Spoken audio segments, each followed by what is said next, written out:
We are so thrilled to have with us today Joshua Ramose, who's the editor of the American Art Collector magazine, Western Art Collector magazine, and American Fine Art magazines. As such, he travels to many events around the country, visiting galleries and museums, speaking to collectors, and attending many art fairs. Joshua has his bachelor degrees in English and philosophy from the University of Minnesota, and he has his master's degree in literature and art from the University of College of North Wales. He taught English, art history, and humanities at the Art Institute of Phoenix and has spent the last 15 years writing for both local and national art magazines. Please welcome today Joshua Ramose, who will discuss the art scene today and how it's ever changing. All right, thank you for coming. There is cookies and tea over here, so indulge. I think I taught at art schools for quite a while, as she said. So I think the best thing to do is it'll be kind of a controlled chaos. So if you have a question while I'm talking, just address it at that time. I think the best thing to do is just kind of make it more of a conversational rather than me just talking and then answering questions at the end. So if anything comes up or I offend you incredibly or anything like that, just raise your hand or throw a cookie or whatever it takes. So, and can everyone hear me okay first? Okay, let me ask you just to get started. How many of you out here are artists? Okay, how about collectors and gallery owners? Anyone? Auction professionals? Fairgoers? Okay. As Sharby said, we do 4 art magazines. And there's one that, we do 5. We do International Artist Magazine as well. That's kind of artists for artists, demonstrations and things like that. And then we also do a Native Art magazine. Native American art, contemporary and historic Native art. So between the 5 magazines, I think I have a pretty good idea of what's happening out there right now, kind of where the scenes are, where the art is being bought and sold, what's going on in the galleries and the auction houses and the art fairs, where collectors are going, how they're purchasing art. So any type of questions you have in those fields as well is good subject matter. So anything like that, but we can talk about that as well.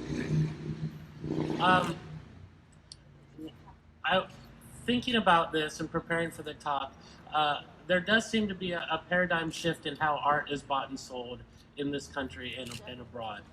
It's not a bad thing. It's a good thing, I think, because it's more accessible to a wider variety of people, but it's changed. It has changed. There was once a day where people in cities like Santa Fe or Bozeman or Scottsdale or Laguna or Carmel could merely walk up to their doors and unlock the door and open the door to their gallery and people coming to buy art.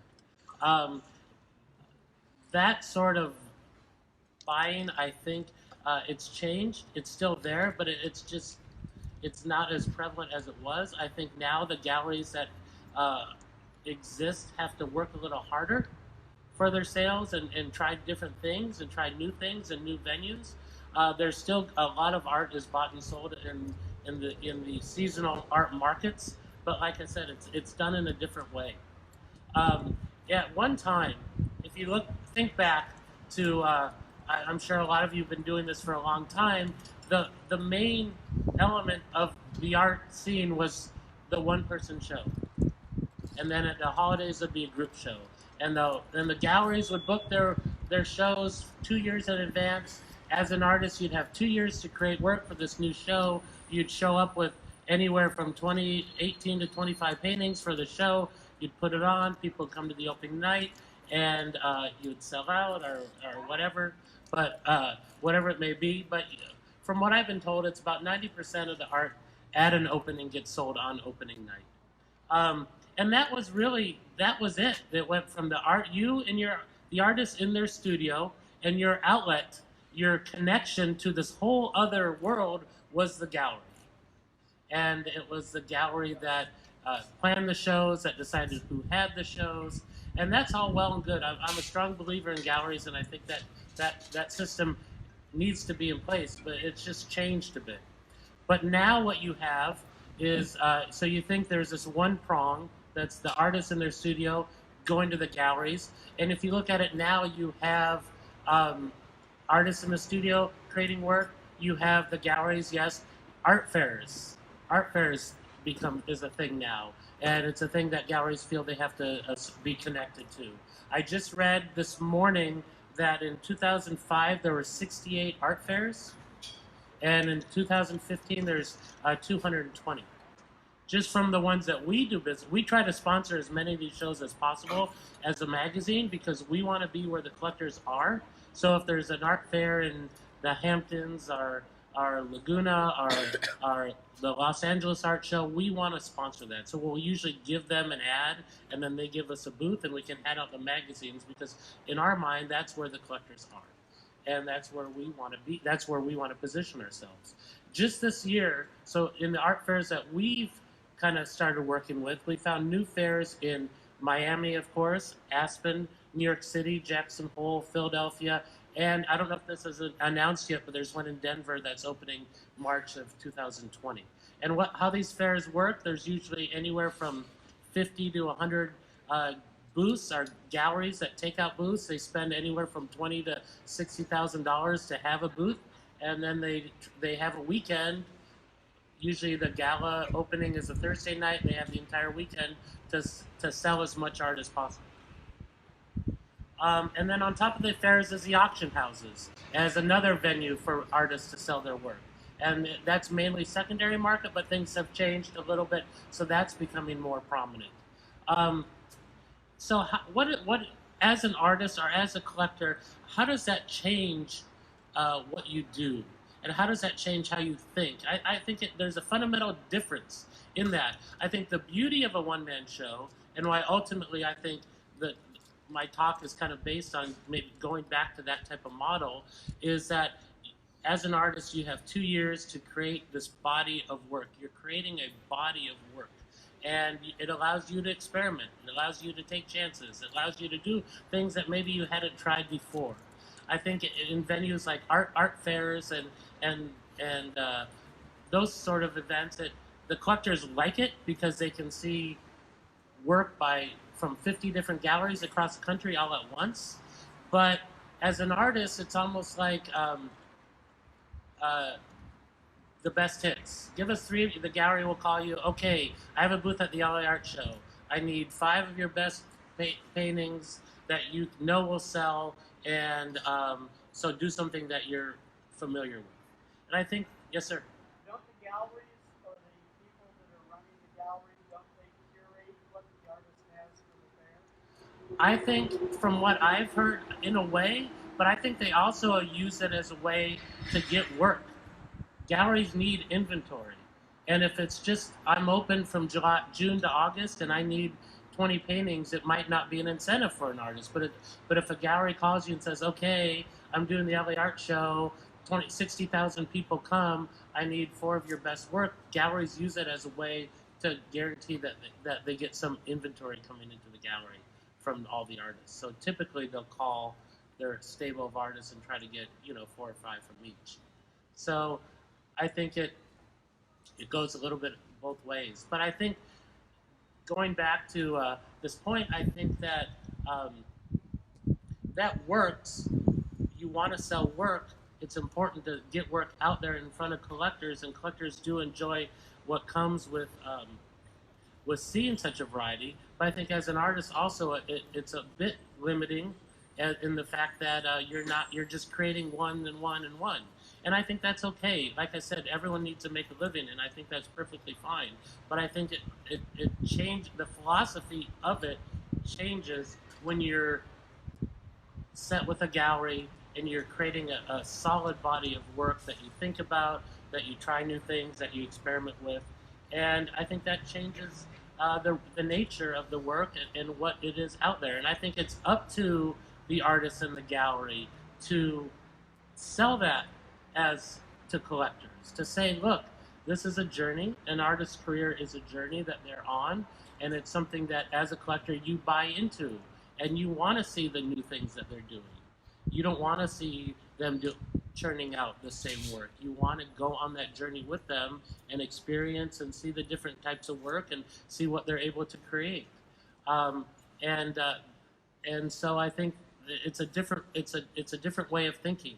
I think they're here to stay. I think they're nice events. How many of you have any of you ever gone to the LA Art Show? They just moved it to February this year because there's some other contemporary art fairs that happen at the same time. And so it's usually beautiful venues with beautiful people and beautiful objects. How can it not be alluring or interesting? People like them, and they're good places to go.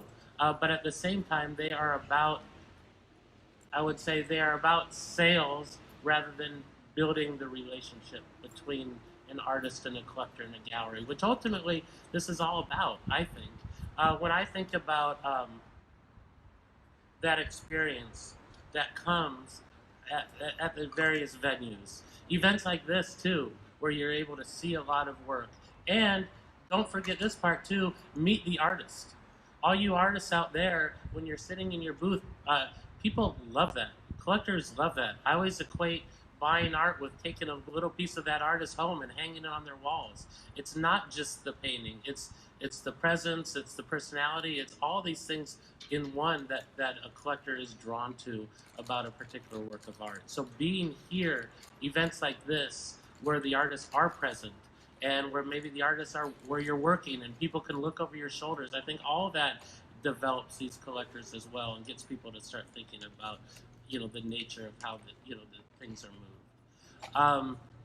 And thinking about that, the one thing also that I think galleries provide, or that art spaces like this provide, is that idea of discovery. Not everyone. I guess one of the other things I want to talk about too is the internet and social media and selling from social media and all that we all deal with as well. That is definitely a part of how art is bought and sold. But there's this idea of discovery that comes from spending a day in a place like this. I think if a collector is shopping online or decides to look for art, have you ever Googled landscape painting? I mean, it's not pretty. The last thing you'll see are landscape paintings, so I think online works when it's something that and it's a person that you've known, those relationships have been established already. It's not a place to discover new work. I think the beauty and what I love so much about art is that, like I said, that sense of discovery. Going to Santa Fe, having lunch, saying, okay, I have an afternoon, I'm going to walk through the galleries and see what you can find. And there's always going to be one thing that strikes you or touches you in a certain way. And connects to you, and you want to find that. You're looking for that thing, and it's the unknown. It's like listening to a song that hearing a song that you haven't heard before. It's kind of the whole romance and the falling in love with the work of art that you get from doing that. And I think always events like this and galleries out there will offer that as a solution to the other types of methods of our ways that art is bought and sold. I have been talking to a lot of and by the way, speaking of buying, it's been a good year. People are buying art. I think people are more volatile about their buying habits. What we find in the magazine is that things are going great, incredible. This has been a very good year. Thing like that, all of a sudden the sales will stop. Literally, just like someone turned the faucet off. And my ad reps call me like, what is going on? And then the next 2 days, there's good news again, and this stock market is up, and all of a sudden it starts again. So it's been a good year. It's been our best year since probably 2014, but it's also volatile, and I think people are maybe a little concerned, are looking into what's happening. But having said that as well, I've talked to, just in the last 2 weeks, people opening new galleries in places like Santa Fe, Jackson Hole, Bozeman, Scottsdale. So it's definitely on the up and up. We're finding that. But what the galleries tell me that I talk to is they're selling a lot. They're making a lot of their sales from their sending out email blasts and catalogs to their clients.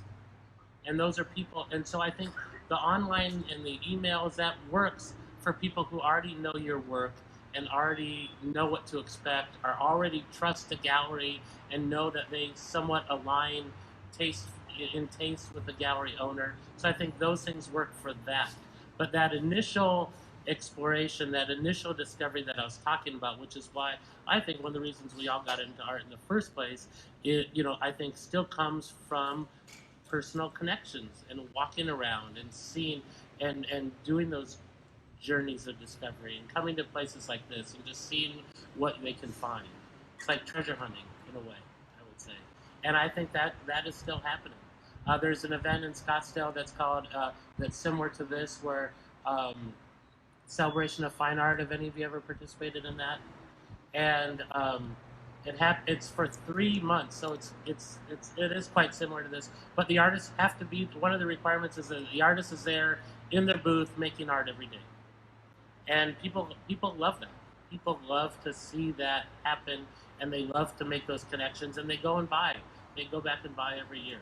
And it's not where the galleries are. It's a little outside of town, north of the downtown area, but it's something that happens, and it works. So, like I said, all of those things are still kind of in effect and happening.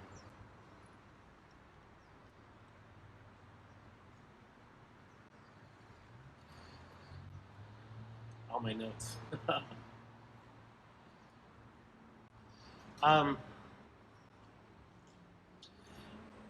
Looking at the landscape of galleries, what I'm seeing now, the Western art market we do a Western magazine as well. That seems to be very strong.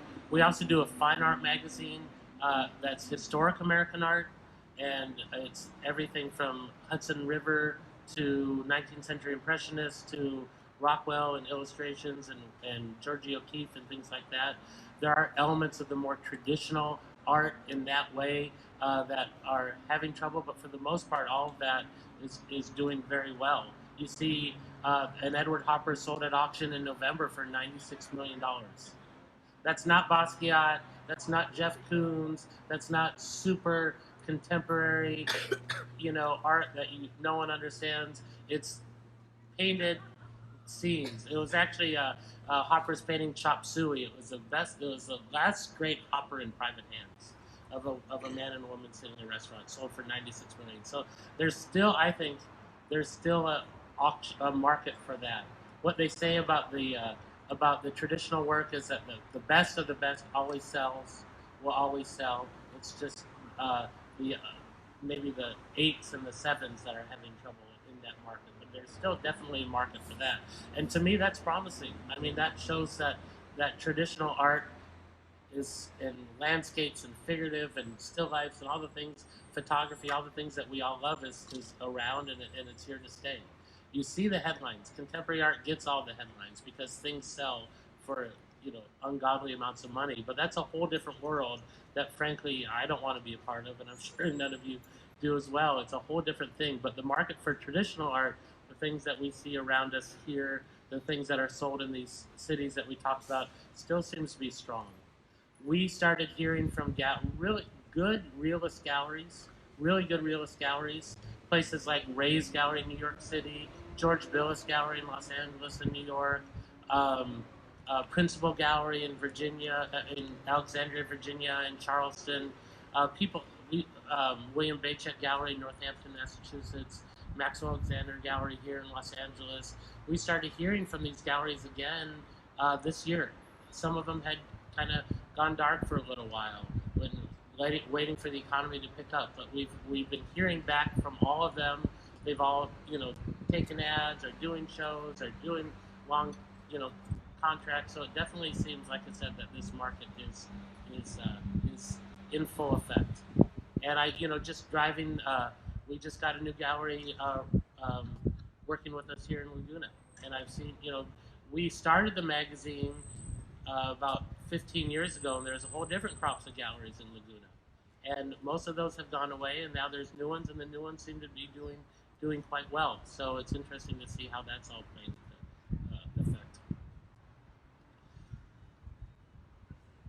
So one of the things that we're also, like I talked about, we're also noticing in these cities is kind of creating events. Like I said, gone are the days where galleries are just kind of opening the doors and letting and people come in. It seems like galleries now are being a little bit more proactive, staying open late, are doing events, are doing pop-up shows, or things like that. There's a gallery here in Los Angeles, Maxwell Alexander, that does a lot on Instagram, and they're selling off of that as well. So it seems like it's finding that next level of attention or interaction, I guess, and pursuing that. And I think there's a gallery in Scottsdale. Are any of you familiar with the Legacy Gallery?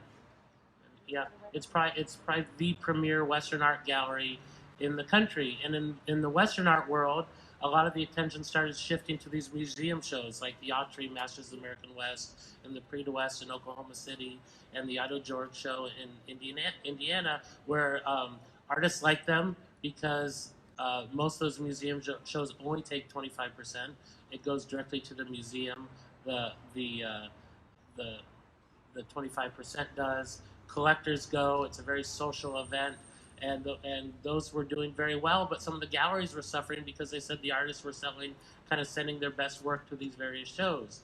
And if an artist gets into all of them, if they're in the Autry and the Prix de West and the Idle George show, that's 15 paintings right there. How many paintings can you do a year? Maybe 20 at the most. So the Legacy Gallery in Scottsdale decided to bring back the one-man shows, and been doing these, making them events so people travel from all over the country to go, but doing these big one-man shows, and people like them. Like I said, people have enjoyed the interaction and just the kind of exclusivity, I guess, of the show itself. And they did one for John Coleman, the sculptor and painter. They did one for Martin Greeley. They just did one for Bill Anton, and they all sold out. And some of those artists were selling paintings for $300,000-$400,000 each in the Western market. So I think that success, other artists started to see that, and they've been asking their galleries to do more one-man shows like this. So it seems like that's starting to kind of take hold and happen more and more. Have any of you participated in anything like that out there? Yeah. And I think that's a good thing. Anything? Yes, sir. I have a question about where the intersection of the economy and politics comes in. Because we're all anticipating, and we're living in a divided country right now. When the economy is good, people are buying art. But what happens when the economy may go south? Well, our worst year in the last 15 was 2016, and I, it's an election year. People are giving their money to political causes rather than buying art. I don't know, or it was a particularly divisive one, and but since then it's improved, like I said, quite dramatically, and so we're seeing the effects of the good economy, and we're seeing it out there. I had brunch 2 weeks ago in Santa Fe with a big collector in Texas, from Texas, huge collector. He had 30 paintings of one artist, and he said, this is my first time in Santa Fe since 2010. And I said, well, why? He said, well, the recession. He goes, and I own a small business. I'm not going to run out to Santa Fe and buy art when I'm cutting employees or laying off staff members. So for whatever reason, whatever is happening now, he felt confident enough to take a trip and buy art and do the things that he used to do. So we're definitely seeing the fruits of all of that, whether it's tied to politics or just the economy in general. I don't know, but I definitely think it's strong right now. But like I mentioned when I started talking, it's also been volatile. I mean, we've had a wonderful year, which like I said, which means artists and galleries have done well too. And then we're working on our October issue right now. Literally last week, when all this, is there going to be a recession? Is there not? Is 30%, 60%, 2020, 2022? It literally just stopped. So people are definitely um, stop us in like our sales. So people are definitely concerned, are thinking about the future, and but then a couple good days in the stock market, and it seems like it's back to normal again. So I don't know if that means consumer confidence is off and they're just really kind of walking on eggshells about all that. But like I said, people definitely have. What we're seeing is people are definitely buying art like they did 5 or 6 years ago now, which is to me is a great thing. The more art that's bought, the better life is in general. Yes, sir.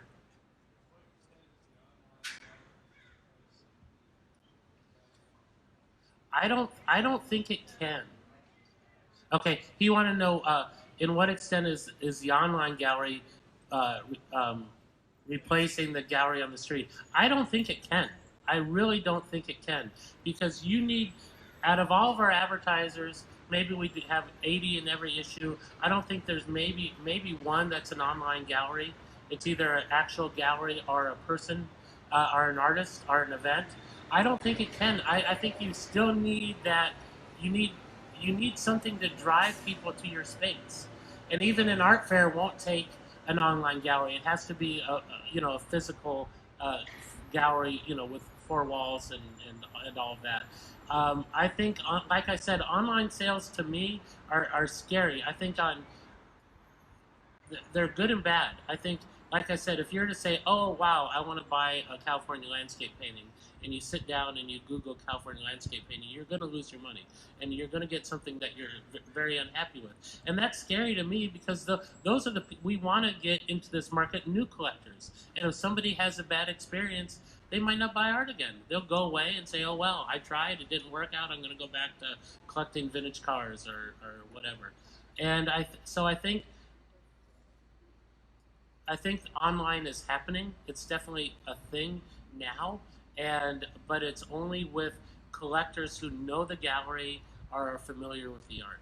I went to a gallery in Santa Fe last weekend, and they told me, and they're right on Canyon Road. It's more like native artifacts and pots, and he said 90% of what they sell is to their own email list. So they'll send it. They'll do a catalog, put together a show, send it out. They'll sell 10% to people walking in off the street, but 90% of it is going to their collectors, the people who know them, who've done business with them, who know what to expect, who know they're not going to get ripped off by this place, and have had positive experiences and will come back. We're doing something oddly enough, we're just launching it with our new issue where everyone asks us, well, what about digital? What's digital? I'm not for me, I have kids in their late teens and 20s, and I see everything, digital photography was a thing, and now both my kids use film photography. Digital music was a thing, and now vinyl is back. I think digital has a way to like capture us and get our attention, but it's momentary, and we always fall back into the tried and true. So I like print.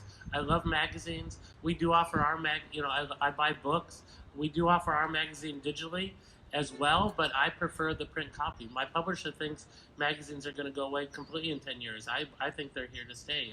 I've gone to the LA Art Book Fair, the New York Art Book Fair. There's like 18-year-old kids making zines and cutting things up and creating books, handmade books and things. So I think that's a good sign. So, but we started something with this to deal with that at request for digital, where as long as they buy a print ad, you get an online show space, and you can upload 20 of your paintings to our website, and then we send that out to all of our subscribers and collectors, so people can buy online. But again, it's usually like tried and true people who've already done that or know the artist or bought from that gallery before. The ones that I see being successful are the ones who, like I said, they're a known gallery. People know them. They know what to expect, and they're able to sell on Instagram or through their email blast. I know a lot of artists are selling on Instagram. I've talked to artists who are selling, $5,000 or $6,000 paintings directly off Instagram, but it's to their already existing collectors. So the question is, how do you get those new people? And to me, it always goes back to coming through the door of the gallery. And other artists I see selling prints. Artists might sell prints or little drawings on Instagram, and and that works. But that has a monetary limit of maybe $300 to $500 tops. I think people feel comfortable spending. Question? Yeah, since you have such a strong finger on the pulse of what's happening, do you find that there's a new generation, younger generation that's collecting art? Everyone wants to know. That's a great question. If there's a new generation, everyone wants. We go to a lot of these Western events, and everyone's in their 60s, and everyone says, "Who's going to buy the new work?" And I say, "Well," and it happens. And I talk to people who were around those markets in the 80s, and it was the same thing. Everyone was older, but what is the age of a collector? I think I talk to galleries about this all the time. When do people start buying art? When are you comfortable in your life with making a $5,000 to $10,000 purchase? When I was in my, usually, and the answer that I hear over and over again is, once people's kids go off to college and finish college, then that's when people start collecting art. So 50 is a young collector, I think. People in their 40s are a young collector. And when they ask me about the Western market, they say, well, who are the younger generation? I just say, well, we know who the younger artists are in this market. A lot of them live here, actually. It's Logan and Jeremy and Glendine and Mark Giori and those type of people. Look at their friends. The people who are buying prints now are the people that, by the time they get to their 30s, might buy a drawing and then a painting and so forth. So I do see it. I see younger people getting involved. I see younger collectors showing up at these events and purchasing work, and maybe it's a drawing. I don't think until I was 50 I could afford. I would even think about spending over a couple of $1,000s on a painting. And the great thing, actually, having said that, is most galleries will provide payment plans. If you can have a payment for your dog, you can have one for your art. I think that's totally fine. So payment plans work. It's a good thing to do, and I think that helps younger people get into it as well. But there's definitely a move. I see it, and realism.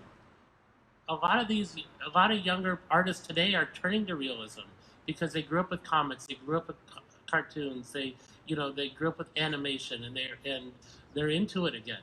And they're asking, people like the Pepperdine Museum had that incredible illustration show several years ago with Leyendeckers and Norman Rockwell's and all the great classic illustration paintings, and it was a huge success.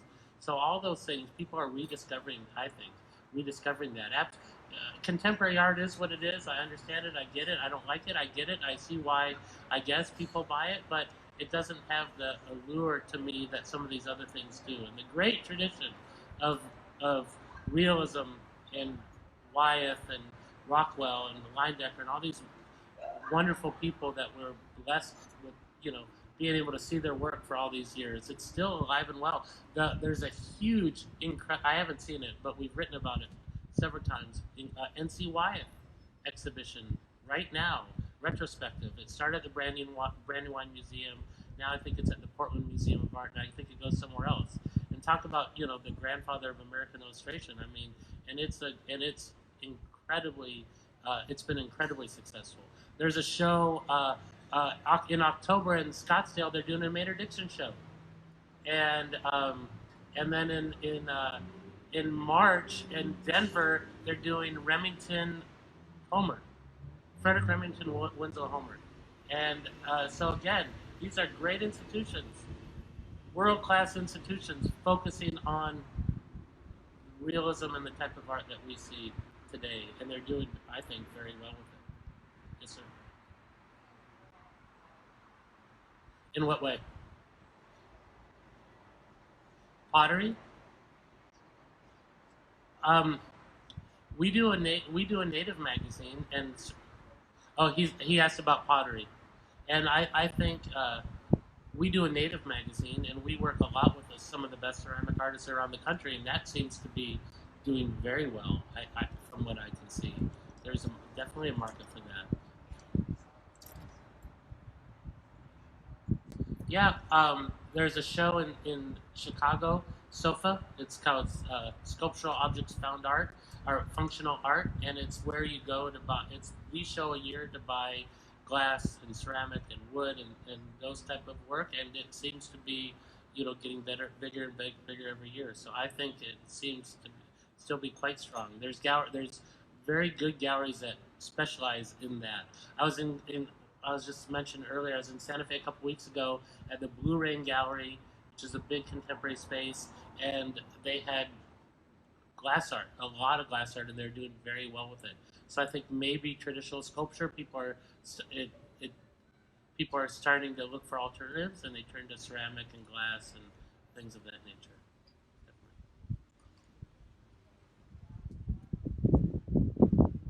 At Blue Rain Gallery, Blue Rain, and it's in Santa Fe. Yeah, and they just had a huge show for Preston Singletary, who's a glass artist from the Pacific Northwest, and it did very well from what I. Yeah. Any other questions? Yes.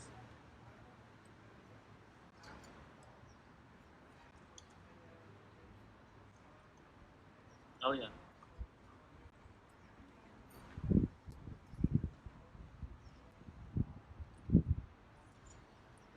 They're definitely big. Oh, there's this whole. How many of you are involved in like the plein air movement? Do any of you do a lot of that? Um, there's this whole push. It was was it 2 years ago? It was the 150th anniversary of the national parks. Is that right? And so it kind of re-energize people about looking at the parks. Ken Burns did that beautiful documentary, 8-part series on the national parks. So there's definitely a thing now where like the Grand Canyon has a Canyon celebration of art, and there's one in Zion. There's one in Glacier Park. It's from what I've seen, they do quite well. I know I went to the one at the Grand Canyon. It's literally on the rim of the Grand Canyon. You're right there.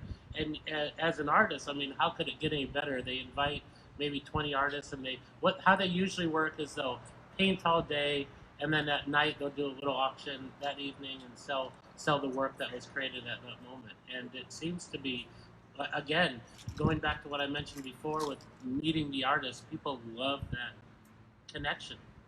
And if you're an artist, use it, do it, not do all the tricks, get as theatrical as you can, because it definitely it definitely works. It's definitely something that people want to be connected to.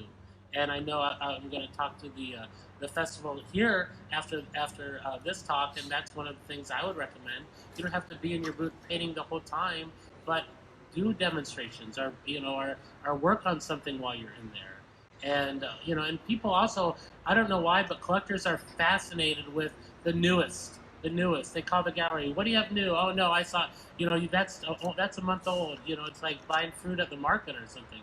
People want the new work. So if you're there making it, it's like, yes, that's the newest piece, fresh off the easel, and that's something that we want to snatch up. And that's what happens at a lot of these events, I think. I don't. Yes, sir. I don't have a bias. I just don't. It doesn't appeal to me. I like art that that sticks with me. I like art that I can have an emotional response to, and I'm a visual person, and I love language, and I'm inspired by visual things. So I like art. I like to walk away from a museum and think like that Winslow Homer painting, that was incredible. Like these visual moments that just kind of stick with you in your mind, or a Bo Bartlett painting that has some type of effect on you. I understand contemporary art, and I see why people like it, and it makes sense to how we got there. And a lot of art is collected. You look at art and the museums that like the Museum of Modern Art collected living artists, and it was contemporary for the time, and then it became part of the canon. So I get it, but what sticks with, I love painting. I love genre paintings. I love narrative paintings. I love what Andrew Wyeth can do, or I love what NC Wyeth can do, or any variety of artists from that time period. And it just sticks. I think visual work has a way of just kind of resonating within you, and it's almost like hearing a poem or something. has that evokes certain qualities or certain things in you, and you appreciate it for what it is. But I'm a romantic, so it's probably what it is too.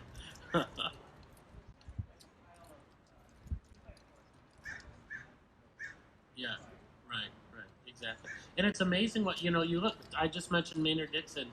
The Scottsdale Museum of the West is doing a huge retrospective of Maynard Dixon, and you look at what he did and how contemporary he was. There's people that are trying to do what he did now, and he did it 100 years ago. I mean, really modernist approach to the land and to the elements, and that's always, it's when you think of like abstraction as being a relatively new thing that started with Jackson Pollock, but then you look at some of the 19th century American Impressionists that were doing really abstract things before the turn of the century, way before, um, way before Pollock or any of the other post-war artists got involved. So it's interesting to see that division, where those artists went at that time. Milton Avery, for example, and that type of work. So I hope that answered. Yes. Do you think that it hurts an artist to have diversity in their body of work? No. Does it hurt artists to have diversity work? I say no, because if you do landscapes really well and you have a collector that really enjoys your work, do they want to have 10 of your landscapes on their walls? I think diversity, to me, diversity is good. The painter Ed Mell is a really good friend of mine. We live very close to each other in Arizona, and I look at his work, and he does these incredible landscapes, very traditional. Then he does abstracted ones, but then he does florals, and then he'll do a few figurative pieces or a kachina dancer or something. I think, to me, I don't think it's I don't think it's important to get known for one thing. I think as long as the quality is there, and this is me speaking, as long as the quality is there, then people will relate to it. And that goes back to what we were talking before. I've done these talks where people say, "Well, how do I market myself as an artist?" I'm like, you can't. Quality. If you do quality work, people will find you. The best thing to do to market your work is to get in the studio and paint as much as you can, as well. And that goes back to the gallery thing as well. Let them do it. Let them market you. You don't want to be taking calls and making sales and designing ads for the magazine. Let the gallery do it. And the best way to market your work and to get your work out there is by making it as good as you can. Maybe that's an idealized approach to it, but I truly think that works. And galleries will tell you, oh, we don't accept submissions, but I guarantee you, if it's something good and they know they have an audience for it, they will take you on. I've talked to one of the main realist galleries in the country that is now actually out here. It used to be in New York City. Sits at night in his bed for 2 hours a night, looking through Instagram, looking for new paintings. People are always looking for new work, and what they're looking for is quality. And even on your tiny little phone, it still shines through. You can see quality. And that's one of the reasons I'm drawn to things like Instagram, because I'll comment like, send me a high-res image of this right now. I've found things in the magazine. I found artists for the magazine that way as well. So do it all. That's my opinion. Yes. For me, I can't handle. I'm 50, so I can't handle that many social media platforms. So Instagram is what I do. It's easy. It's visual. No one's talking about politics or their injured dog or anything like that. It's just the images itself.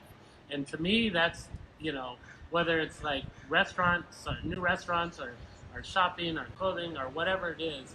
It's a visual medium. It's a visual thing, and that's what I prefer the most. Pinterest, you have to sign on and create an account, and it's a whole other thing, and I don't even get it. But Instagram's easy, it's right there, and it's good. Yes.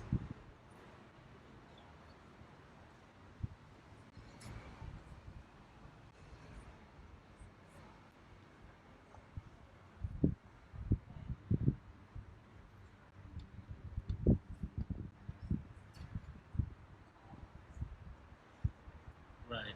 Well, I think they say that as a deterrent, but I think if it's something, and this is a good point, and I'm not saying it because I'm. What's that? Oh, contacting galleries and getting with galleries. If a gallery says galleries telling you yes or no has nothing to do about the quality of their work, of your work at all. It's not a stamp of approval, nor is it the opposite. Galleries, a good gallery owner knows who their market is. They know who their clients are, and they know what those people will buy, or they know what they can talk them into buying. So if a gal, and a lot of times they might say no because they have an artist who paints similar things and they don't want to upset that person or something to that effect. So whether they say yes or no, like I said, has nothing to do with the quality of your own work. I think the best thing to do is, look at the art magazines, see what's out there, go into galleries, find one that kind of resonates with you as far as, you thinking your work can fit in there, and then go after it. And, whether that's, art, these seasonal destinations are still a thing. Scottsdale, where I live, has changed. Scottsdale was just so, it was this cute little art town for years, and now it just now it's a, year-round city. So it's not really an art center. But places like Carmel and Laguna and Bozeman, Montana, and Jackson Hole, Montana, and Santa Fe, Cape Cod, Nantucket, all those places are still seasonal locations where people come and buy art. And they go to Santa Fe, they have a beautiful experience, and they want to buy something that reminds them of that. They don't want to buy a touristy thing, they want to buy something meaningful. So they'll turn to art. So I think look in those cities, look in those places, look in those art centers, and find something that where you think you see your work fitting. Maybe they don't have someone who does the exact same thing, and approach them. And I think they'll look. If whether it's emailing, sending high-res images, or sending a link to your website or something to that nature, I think galleries are always looking for new artists to show. And most artists keep a stable of maybe 20 artists tops, I think. And they want, but then also once you get one, you want a gallery. I tell this to people all the time. You want a gallery that's going to promote you. That's going to. You'd be surprised how many galleries don't call me. I think I'm an accessible person with an A, accessible. And you'd be surprised how many galleries don't bother. Hey, Josh, I have this new artist. He's doing these amazing things. I'd love for you to take a look at him. I think it's I've never seen anything like it, or he's doing it in this style, and it usually works. Everyone has an email. I read all my emails. I delete a lot, but I read them all. And I think if it's something, I get press releases. We have 4 magazines. We get press releases all the time, but I guarantee you, I have to find content, just like a gallery needs to put art on their walls. And so I think people are always looking. And if I get an email that's something that connects to one of our magazines, I'm gonna do it. Definitely do it. I've taken cold calls like that. That's the beauty of email. You don't have to pick up the phone. You don't have to. You just have high-res images ready on hand. When you do contact gallery, make sure you have a body of work. You don't want to contact the gallery and say, "Hey, and I've seen this happen too. Here's all. I want to show with you," and they say, "Oh wow, these are great. Yeah, I love them. Send a few over." You're like, "Well, I don't have any. I'll send some in 3 months or something like." So when you do contact, make sure you have a body of work that you can respond with, and and get in there and think about their seasons. Think about when those places buy and sell. Who has the winter seasons, who has the summer seasons. In the bigger cities, it's like September to November. And then everyone does their small works and miniature show, right? And then it dies down and it picks up again in March and goes from like March to May. And then it's the summer seasons. And summer for us, right, with American Art Collector, it's places like Cape Cod, Nantucket, Santa Fe. For the Western Art Magazine, it's Jackson Hole, Bozeman, Coeur d'Alene. Someone just told me Boise's the next big thing. It's like a cheaper version of Denver. So all these places where people like to go have galleries, and they have people who come in and can afford art and can make these purchases. I was at the Santa Fe Indian Market our native magazine was the official magazine for the Santa Fe Indian Market, which is a spectacle unlike no other thing you've ever seen. 100,000 people go through every year, and it happened last weekend, no, the weekend before last, and it was packed beyond belief. I mean, literally packed. People buying art, commerce happening, galleries were benefiting, artists were making sales. So like I said, these destinations are still a place that people like to go, and places where people have second homes, and they want to buy art from that particular area to fill their homes with. Anything else? How are we doing time? Wow, that was quick.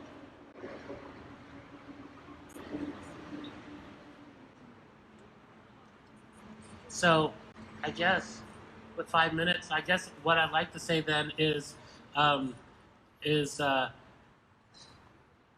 think if you're an artist, think in terms of bodies of work of create. I mean, it's nice to make sales; we all love it. But think in terms of creating a body of work, something that that a gallery owner or someone can explain and discuss and talk about, and then it allows you. You don't want to say, "Oh, you're the sunset guy. Go paint.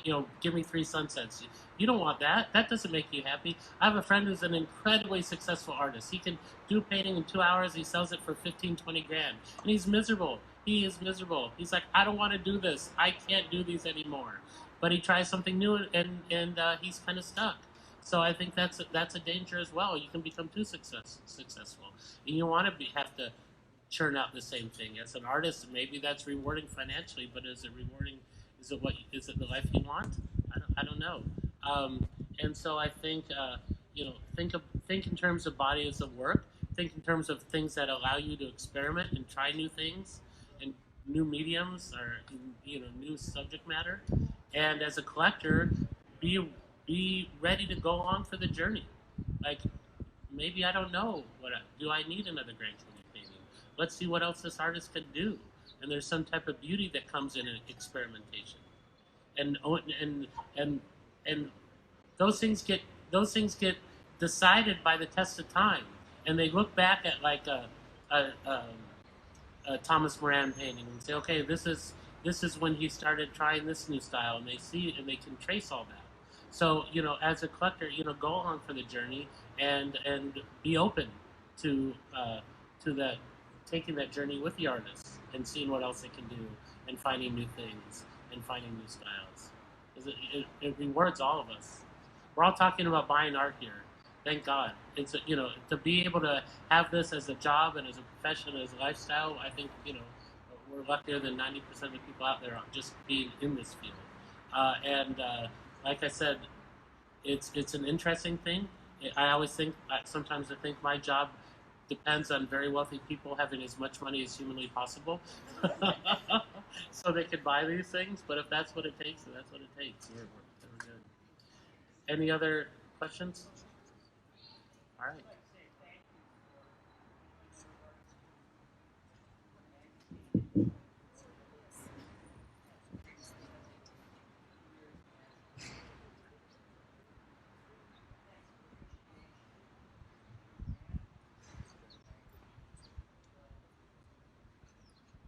Thank you very much. We love it. We love what we do. We feel blessed, and Sharby had mentioned us giving awards out, and we did that for American Art Collector and for Western Art Collector, and we will do it until you tell us to stop showing up.